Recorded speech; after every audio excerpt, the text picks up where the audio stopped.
But from the future, let's go into the past. Last week we didn't get to talk about this, but you brought up a story to me, and I'm going to let you say the word because I'm not even sure I could pronounce it. But there was a shipwreck that was found, I guess, by some Spanish explorers, and I believe this dated back to 600 BC. Is that correct, Joe? Yes, the shipwreck is dated to 600 BC. And what did they find on there? Orichalcum. Explain what that is. It's known today. I'll speak as in ancient times. Okay. I know of orichalcum from Plato's description. Plato describes it very well as a very high prized, elaborate metal that was covering many temples, and it shined with such great brilliance. And he would describe it that it was different than all other metals, and it had a warming quality to its sight. And it was known as orichalcum, and to the ancients, its appreciation value was equal to that of gold. So it was not only appealing to the eye, it had a sensual quality, mm-hmm. and it was very expensive to them, more or less. It was a valued commodity. So Joe, so prior to this shipwreck that they just recently discovered and recovered these materials from, yeah. Had anyone ever seen any actual orichalcum before, or was this just an idea that had yet to be substantiated? To my understanding, this is the first modern-day scientific claim to the rediscovery of orichalcum. So to my understanding, they have nothing to compare it to. Right. And my understanding goes back a long way with this topic, but more or less they really don't have anything to compare it to, but a lot of early writings. I believe that they are trying to associate this metal with that due to the shipwreck and being that it's a strange alloy, because at this time we were still very primitive with metals. We were able to gold plate with metals, but not worldwide. Just because we accomplished it didn't mean it was something we were practicing globally. I see that in the chat room, Patrick K. English said it was reddish, if I remember. And correct. Okay, so that's the idea. And you and I were correct. discussing this. It did have a reddish quality. He's absolutely right. And you and I, when we were discussing this last week, me being a complete newcomer to this idea, I said to you at the time, I was like, well, if they've never had a sample of this before, then how do we verify what this is if there's nothing to compare it to? And you had started this conversation by saying that you were a bit dubious of it. And since then, I've seen other people say pretty much what you've said is like, well, wait a minute, this kind of seems like brass or something. This seems like a mixture of metals. And here's what I don't understand, Joe. How can they say that this is orichalcum? Really, how can they say that? I'm with you 100%. In my opinion, scientifically, they don't even have a hypothesis, never mind anything proven. It is an alloy. Whether it's rare or not, I'm not sure. But it's an alloy of common mixtures, more or less, in our terms today. Yes, these were not the normal mixtures that would have been used. Copper and nickel. They were out of place metals is what happened on the ship. These were not, we don't find metal alloys of any type on ancient shipwrecks. If we do, it's minute. Mm-hmm. They really weren't. We don't think that they were really working with so many alloys for particular purposes. It was usually for armor, for industrial purposes, or sword. But it was it wasn't making alloy metal ingots and bars for what appeared to be some sort of trade. This was, they believe, was a merchant ship, and it had this alloy on there, which they assumed was a prized commodity. And I could only assume that because they haven't found anything like this before. And with the dating of the ship, they must have said, hey, we have a good chance of this being this Orichalcum. But as Patrick English in a chat room said, I do not believe the description from this modern discovery included it being red. Well, not the shining red that Plato describes. Mm-hmm. You know, he gives a description of a metal where you say, wow, yeah, I've never seen that before. To be more specific, when I learned about it from my teacher years ago, he described it as something that they don't even know if it was real. You know, like Plato's describing something that we don't know if he's trying to put onto us something beyond the physical realm that we know of. You know, so it was almost an allegory of sense because there was no interpretation for it. We have nothing to refer it to. More or less, 90% or more of the references we have to Orichalcum outside of Plato are references to Plato. So it's very rare that we hear of this element to begin with. And I find it very, very impressive that they could be able to put such a claim on it as being Orichalcum. Let me pose this question then. You mentioned that this is a merchant ship, and they date it back. They estimate this ship is from 600 BC. Mm-hmm. Question A, whose ship was this? And B, do you think this is more of a publicity stunt? Obviously, they've found something that's quite old, but to say that it's Orichalcum and that it is a Atlantean metal, I mean, that, brother, that's going for the big headlines. No doubt. I get the feeling that they knew that this is an odd substance, but let's just go out and say it's Orichalcum right now so that we can get as many headlines as possible and potentially increase our and let's fit Atlantean in there somewhere. Yeah, I mean, hey, that gets people's attention. Absolutely. Come on. You know, that's you put that in your searches. Yeah, that's a top one. People love the topic.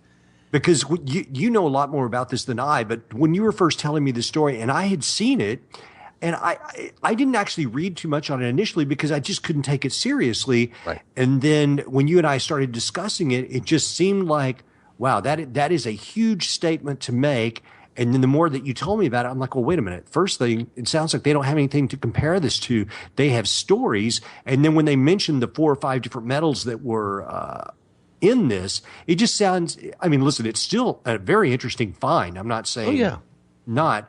But, yeah, to make the jump to Atlantean Orichalcum, that's a big jump. It is a big jump. I know also in the Mediterranean right now, off of the islands off of Greece, where they originally found, just over 100 years ago, the Antikythera Mechanism. Yes. I know that was an off-limits diving site since the 50s. I know sponge divers found it approximately around 1900. Why was that off? Why was that off? Why could people not go there? Well, that's protected by the Greek government. It's illegal to dive on that site, and they want to because it's a heritage site. It is because they want to just keep everything the way it is until they could raise everything properly. However, my conspiracy theories kick in, but here's how I know where you're going. Bring it, brother. Bring it. Well, I mean, honestly, for a number of years now, the Antikythera Mechanism, they feel that is BC times. My personal opinion is that this site, we haven't been allowed to dive on that site, and they've haven't released any new information on this in some time, is because I feel quite confident that everything that was on that shipwreck, including all of the beautiful marble statues from antiquity, my personal opinion is that shipwreck was from the 1460s. That's my personal opinion. Okay. I know in that area there was 3 ships that set sail when Constantinople fell, when the Byzantine Empire fell, which was the emperor then would have not only still been speaking Greek because that was their language, but he would have called himself the emperor also. They were not recognizing the emperors, the Holy Roman Church installed starting with Charlemagne. So they've had an emperor line for 2,700 years at this point. They were the Roman Empire. They were the Roman emperors, and that's what they would have told you. And when Constantinople was under attack, it's known that they loaded up a few ships with high-valued antiquities, things that they prized, their museum pieces, their statues, all these. And the story goes that in the 1460s, off of some of those little Grecian islands, there was a little town known as Mistra, kind of after the Mithridates. And the right off of that little island in the 1460s, that was the last holdout. When Constantinople fell, the de facto ruling family members of the Byzantium Empire, that's where they were for the next 20, 30 years. But they had to flee from there as well. And they loaded up 3 ships. And it was historically, those 3 ships were met at combat right there off the coast. And that they went down with an attack by Greek fire, the legendary Greek fire, that the Roman attack ships engulfed these ships from these last holdouts of the Byzantine Empire, nailed them with Greek fire on an on-sea battle, and that they went down there. And when people say this Antikythera mechanism, how could it be so old? Well, it could be. It sure could be. But it would fit right in this time because all of the gears that are involved in that, these guys were already doing all of that. And all of their books exist of all of these gears. And all of those gears in that Antikythera mechanism, that whole entire thing is nothing but a box containing all of the revolutionary movements of all of the planets around our sun. It's really all it is. If you took every planet and gave it a gear and gave every one of its moons a gear working in the opposite direction of proportionate sizes, that's exactly what we would have. Okay, wait, hold on, Joe. Let me make sure I've got this right. So you're saying that you do not believe that it is a anomalous ancient device. No, not at all. You believe that it could have been manufactured in that time and that it is for navigation or for astronomical uses. Absolutely, 100%. I think it's for both, for navigation and for astronomy. But Understood. This is why that box, if it were reversed, see what it does is, as time goes on, it basically has a needle, an arm, a pointer that sticks out of the back, and if it was an Etch-a-Sketch, it would leave a line. But in this case, it doesn't leave a line. It's just if you could just follow that little arm that moves around on the back. More or less what it does, Michael, is it's 2 spirals, one on top of the other, going in opposite directions. And if you were to speed this thing up, 1,000 times and watch this arm, move 100 years in 10 seconds, it would just continuously make figure eights, just as interesting. Just as we know of above, so below. But all of the gears would fit in with all of our planets and all of the moons, because the gears, the planets move one way, the moons rotate the opposite.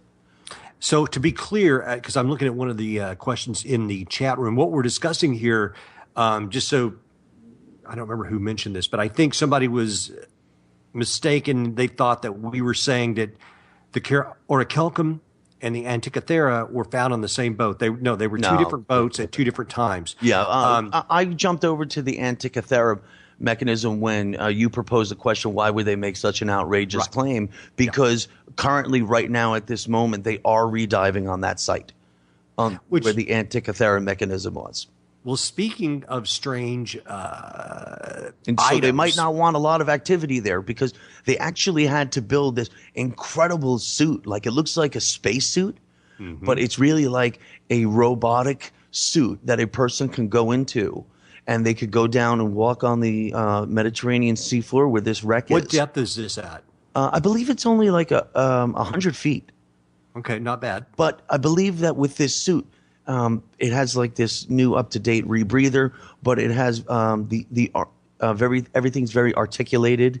So it's a new suit of its kind where basically this diver could go down there on the bottom and he could spend a full day working down there and not have to come up, which is different. It was completely designed for a number of years now just for this dive, just for the shipwreck with the Antikythera Mechanism. Amazing. So I've been really waiting to hear what more comes up from it, because I've seen 100 statues that have come from it. And, from all over the ancient world, we pull up statues made of granite and marble out of the seafloor all the time. Mm-hmm. And they're beautiful. These that are pulled up, they're destroyed. And they say that the salt water's really eating them up. These things are destroyed like they were been in fires. I mean, they're really, really destroyed, like they're in bad shape. So they were probably destroyed before they went underwater. Well, you know what? You see, with the legend of the Greek fire is that, let's say it wasn't a marble statue. If this Greek fire substance did hit this a marble statue, it would continue to burn even if it did go underwater. So it's quite possible. Wait. Mm-hmm. Okay. You're saying, first of all, I wasn't aware that marble could burn. Right.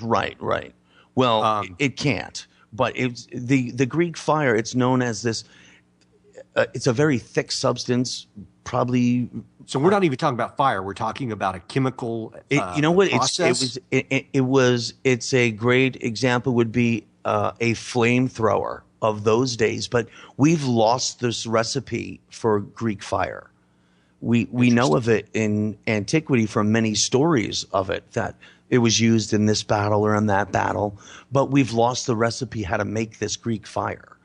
So, and we know for a fact that this exists, or is this legend? Yeah, it existed, and actually, right within arm's reach, I have Da Vinci's notebook, and he writes about it a great deal too. Actually, as far as I know, he might even give the best description, at least the closest into what its ingredients might be, but not to how to produce it. But it did have to deal with some petroleum and some straw and a bunch of other things. But as Patrick English says in the chat room, it was a resin weapon. It was like something that they would eject like an oil or a resin, and when it hit something, it would stick to it and burn, and they wouldn't be able to put it out. So it was great in warfare with the boats, with the ships, because you hit the ship with it and it's going to go down. Wow. And it was used for a number of years. But again, that's something that's lost in history, which is quite shocking, because it was only just a couple of 100 years ago that it was, like in Da Vinci's time. He was, when he was writing about it, he was writing about it as if everyone knew it, as if it was a commonplace. And it's weird that we've lost that recipe, but people have been looking for that thing for a long time. Well, you pointed out something earlier today also that I wanted to touch on briefly. I saw this on your Facebook page, and this is, let's talk about this for a bit. It's this, the title of the article is Oldest Globe to Show the Americas Discovered. And, everyone's heard of the Pierre Reese map, but I've never heard about this globe. And tell our audience a little bit about this. I would love to. This globe is absolutely fantastic. There's a few early globes that are out there. We have some going back to the 1500s, and some of them are absolutely fantastic. Now, this globe that we're going to discuss here, and I'm going to put the link in the chat room. Please do. And for all of you at home that are not in the chat room, this would be an excellent time for you to get in there. Indeed. What really caught my attention was this globe popped on the scene about a year and a half ago, and this is the first that I've heard about it. Well, it's gone through a lot of tests to try to date it, to try to and to verify its authenticity. Yeah, well, it's such an incredible work that not just the claims that. See, the earliest map that we have showing South America would be the map that's even titled America, and it's in the U.S. Continental Congress Library right now. It was made in 1507 in Venice, and it's a beautiful map. It's the earliest map claiming the New World as a continent or even more so claiming it to be the New World. It was the first map depicting that as the New World. So this globe here, they dated to approximately 1504, maybe 1503. Probably comes from Florence or Venice also, so from that same area as the other map. But this globe has so many fantastic qualities. It's engraved fully with continents, water, islands, and waves, and I must add, engraved remarkably for 1504. Even for today, the engravings on there are absolutely fantastic. So this is made out of 2 ostrich eggs? That's absolutely. It was made from 2 bottom halves. You know, the bottom half of an egg is more round than the top half. And this was made from 2 bottoms put together quite well, considering 500 years old. And yeah, the engravings are remarkable. The fact that it's made from 2 ostrich eggs are pretty cool. Now, I'll tell you where this grabs me, because you know me, Michael. This is falling in a region, the area where I love to study.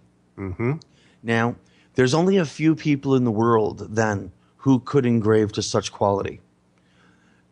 There's only a few people still today that can do this. And now, I want to point out, if this person did carve this, did engrave this in 1504 in Florence or Venice, I have a couple questions. 1503 would have been the year Amerigo Vespucci tells us he found a continent known as the New World. So this would have had to have been immediately after that. Secondly, because they think that it was made around 1504. Right, exactly. And this is when he would have just been arriving back within months. This globe here, also for the continent of South America, has Novus Mundus, which means in Latin that's the New World. So this would be the first depiction of the New World as well. Secondly, what we have is in the area of North America, it's just depicted as a few islands. Right. It says in Latin, well, in English, here's where the dragons are. Which is interesting in and of itself. Which is very interesting. It's here are the dragons. So that's, the dragons are there.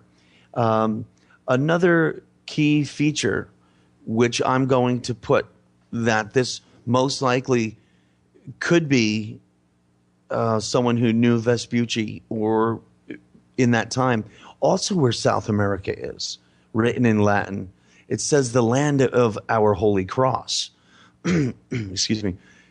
Vespucci writes in that letter from that time, because that would have been Vespucci's 3rd voyage. In the first 2 voyages, he doesn't mention anything about the New World. In the 3rd voyage, not only does he mention a New World, but he mentions the area which is known today as Brazil. And when he's in that area, he mentions quite specifically on how he's able to sit there in port, or right off the coast in such a steady water, and he's able to now look at the constellations of the southern hemisphere as opposed to looking at them from the northern hemisphere. And what he's grateful about is that he's able to measure the stars from the little motion of the boat, in getting degrees and measurements. And when he was a little more at sea, the boat's moving around a little bit. It's hard to get measurements, but a lot of the times the waves right in front of him were blocking things just low on the horizon, which was necessary just as you're, heading into the southern hemisphere. So he was real grateful to be in that area, because he wrote about how happy he was able to see the Southern Cross in the sky, which hadn't been seen, in the northern hemisphere for centuries. I believe the last time it was able to be seen from Europe was around 400 AD. And a lot of the early Christian writings are based on the Southern Cross, the Southern Crux, or cross, if you will. But this is also why the Southern Crux is on Brazil's flag. It's on a lot of flags of most countries in the Southern Hemisphere, excluding Africa. the Southern Crux, you'll find those stars on Australia's flag, and quite a number of other ones also in the Southern Hemisphere. So to bring it back around, Vespucci in 1503 was in that area, and he was writing about the Southern Crux and writing about it being a new world. He writes that it's a new world. He literally used the same words, novus mundus, and he says it's a new world because our ancestors have never written anything about this. They've never seen anything like this. We've never seen or heard of animals like we see here. Mm-hmm. And it goes on and on. So there's only a few people that really could have carved such a thing. And now it brings me back to it here. If I were in Florence or Venice at that time and wanted to create this globe, there were so many other materials that you could have used that could have been made into a spherical form for you. Besides this, a copper ball, a copper sphere, very common. So what does that mean? Hello? Yeah, I'm here. I'm quite suspicious that it might have been someone, from Venice or Florence, but it's quite possible this might have been done away from home, maybe on voyage, maybe for voyage. I don't understand the use of the ostrich eggs, Michael. That's the only thing that's got me held up, because the scientific instruments of this time are greater than what most people know. For instance, I really don't like using Columbus because I go on and on about Columbus's story is really just fiction. Where in Columbus's story, he writes, when I did this, we didn't have telescopes, we didn't have instruments, we didn't have anything. And I say, well, that's why Columbus didn't find crap, because Vespucci writes, I have a telescope, I have a sextant, I have a quadrant, and I know how to use them better than anyone on the whole earth. And I could show anyone how to use them, and I could go anywhere on the whole earth that sailors can't, because sailors can only go where they've gone before. I could go anywhere that I could see a star, and he writes it real clear. So for these guys in these circles he was in, Vespucci was friends with this guy Bam from Germany, who created the first globe, the first sphere. And he created a round Earth as a model that we know of today as a globe in the 1460s. Another kickback to that the world wasn't flat. So it just really, okay. So here's a question. I have great appreciation to it, but I'm quite curious as to why it was made on such a delicate, organic instrument, such as an eggshell. That, I can only imagine engraving on the eggshell. He couldn't have got it on just 2 eggs. Okay, so check this out. I 2 ideas. I have never been around a nesting ostrich, so I cannot verify the strength or non-strength of a ostrich egg. Now, a person in the comments below, and this person says that they are from the University of Glasgow. They address the whole egg idea, and they're saying, quote, this person is Simon Bernard from the University of Glasgow. He says, you generally need a center punch to even open one of these giant eggs, hence the reason they were used for this purpose. Now, I cannot verify that, but that's perhaps. But another question that I have is the phrase, where do they say, here are dragons. Right, here are the dragons. Yeah, now, here are the dragons. So, and that's in the general area of, God, I can't really tell. Is this just the northern part of South America? Is this Central America? It would be like where southeastern United States would be, but right. But it's not showing a continent; it's just showing islands. But again, we had not explored that. Understood. Way. So here's what I'm thinking.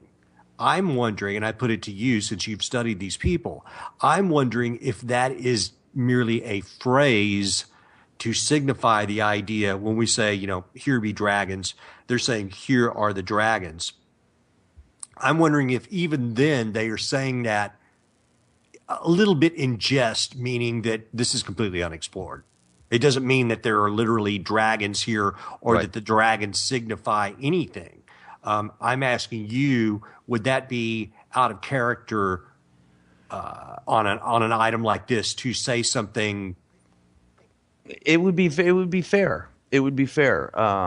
I would also suggest that, maybe being that it was relatively unexplored, well, they must have had some knowledge of it being there, that some land bodies to depict islands. But, right. If their proportions were off a little bit, and which could be, being that South America is a little out of proportion, and I should mention that they do show South America as a complete continent, which hadn't been explored yet, the other side on this one.